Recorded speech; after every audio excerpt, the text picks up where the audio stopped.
Now, before we begin with our usual format for Central Committee meeting, there are a couple of issues that do need to be addressed. I'm going to speak to them really quick.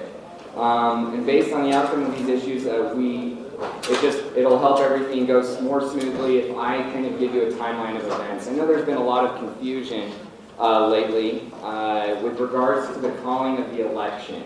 Timeline of those events I know has been widely circulated, and in fact, if at any point while I'm speaking, Kirby so feels that he needs to explain a little bit more on the timeline or the details, then he can speak to that.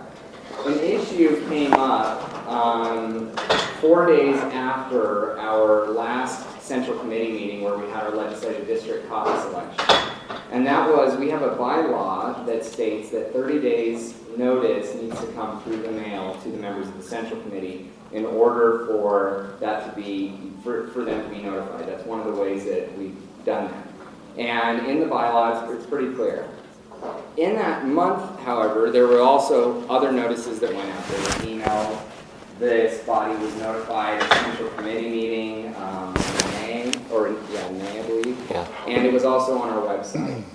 So there were other means of this notification happening. However, this is my experience. So leading up to ledge district elections, my phone lit up every day for several hours because there were concerns about various elections and people were mad at what someone was saying and those kinds of things. And so my time was dedicated to that leading up to those elections. Very time consuming. Daryl dealt with that, other party officers as well. It's okay, it comes with the territory. We understand that's part of the responsibility is fielding those calls and taking a pulse on where things are at. We then come into Central Committee, we have our elections.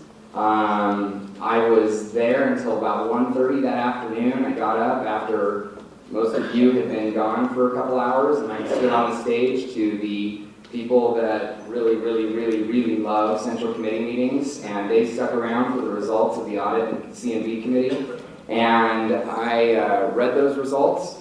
And I was still available. I walked around the halls for a while after that and was available that afternoon. I was available the next day. I was available on Monday. And nothing came to my attention until Tuesday. Now, something also interesting happened. And it was that the notice and the indication that there were people that were concerned that this meeting was perhaps improperly called, and I think that there's a valid argument to be made for that. Folks indicated this to me, and so I turned to Kirby. I kind of said, okay, this is what's happening. I called the vice chair. I also contacted Ben Summerhalter, and I asked Ben to do an investigation on his own to get all of the facts straight of exactly what the timeline was. And I haven't seen a timeline that's inaccurately representing that. So I think we have a pretty accurate representation of that timeline. Ben confirmed that, got back to me pretty quick, and said, here's the results of that. When it was brought to my attention Tuesday that there was a problem, I had a meeting with Ben. That following Friday, I sat down with Ben. We reviewed everything. We talked over the facts. I went to the Boy Scouts of America office where he works. We had a conversation over his lunch break. And then we went from there. Contacted the parliamentarian in the meantime as well, started to look at what possible solutions we had. There was a discussion of maybe the decision to ratify the meeting or ratify the results. We discussed that, and that was the course that we've been heading down. And this meeting, we decided we were going to notice 30 days in advance just to make sure that there were no problems about the notification.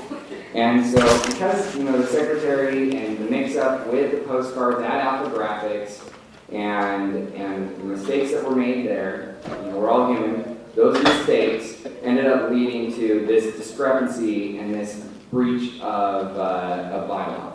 So then I felt like I was presented with kind of an ethics challenge that I think any civics class would be able to debate endlessly. And I know there's a lot of people that would love discussing these kinds of things at length, and that's fine.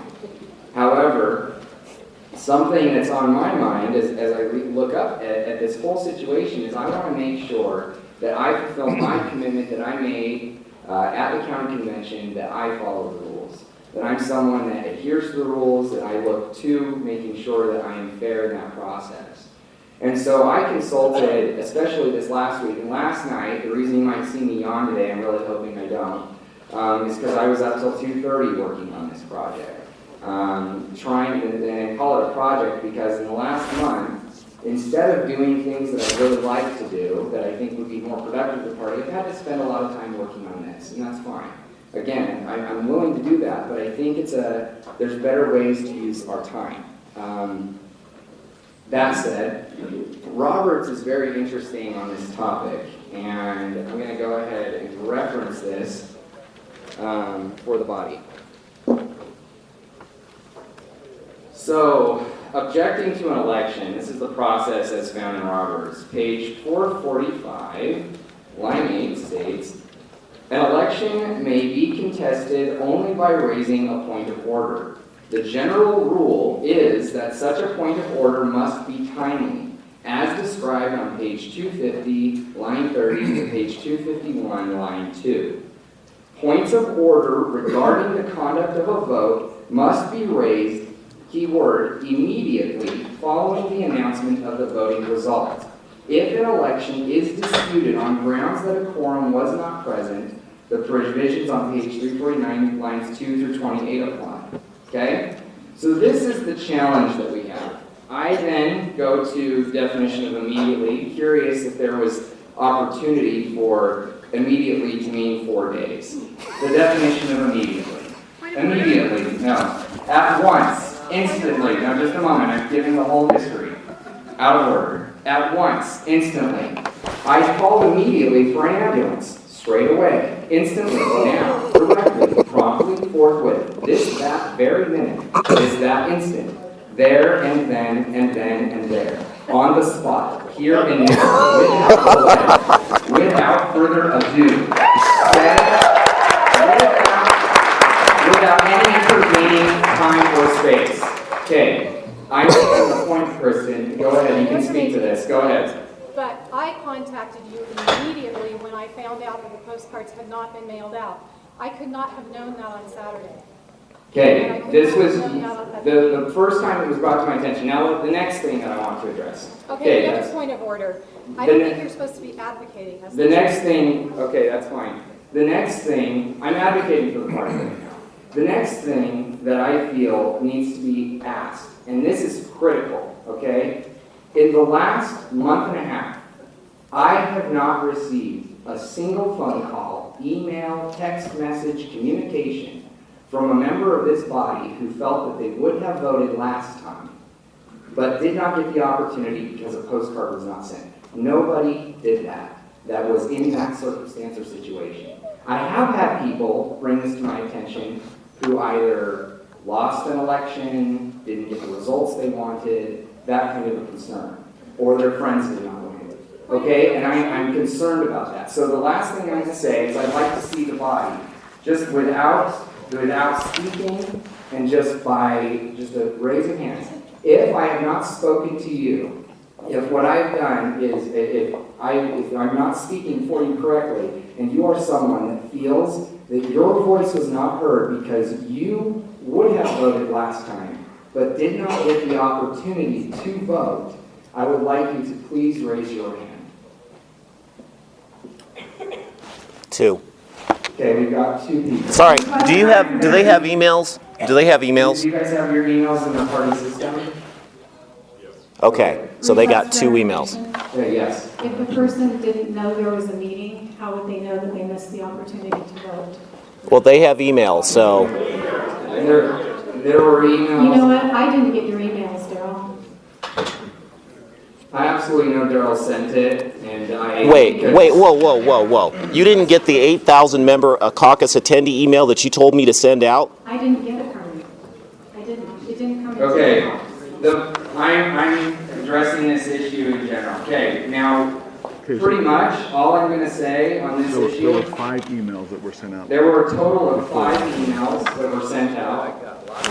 Yeah, raise your hand if you got lots of them. All right, great, thanks. All right, now, this is the issue. Okay, yes. Please, yes. Given Robert's rules, is there anything in our bylaws that says how to dispute an election? Because I think that's what's really running our organization.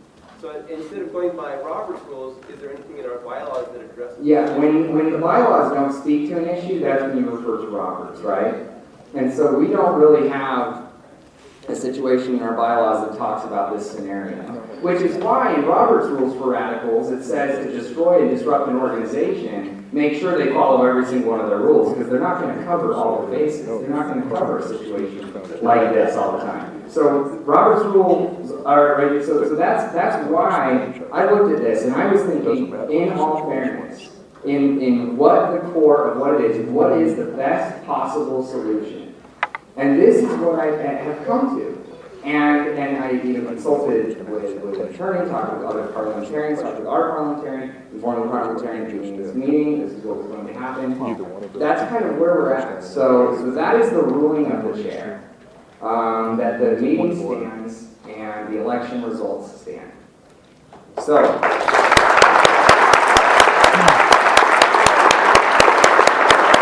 okay, moving on to the adoption of the agenda. So today,